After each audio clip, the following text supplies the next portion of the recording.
Hey everyone, welcome to the channel. In this video I'll show you how to join the NIC A30 customs.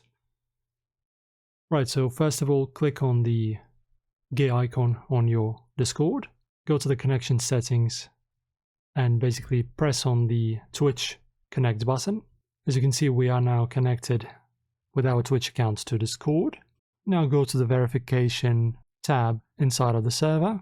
You will see a message from the Unite bot. Click on the palm emoji, and then after that follow the steps sent to you by Unite in your DMs, and then follow the steps sent to your DMs by Unite to be able to join. After that, go to code for customs. You'll see a message from Unite bot.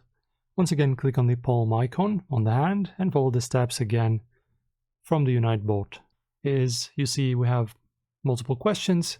Do I need to be a subscriber to his Twitch channel? Yes. Does Twitch Prime get me access to customs? Yes.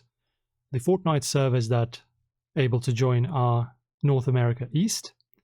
The waiting time to join is maximum 1 hour. And if the bot's not working, the 100-player queue is full, and you may need to just try joining quicker. Thank you guys for watching. Hopefully this helps. Like the video and subscribe to our channel, and I will see you next time.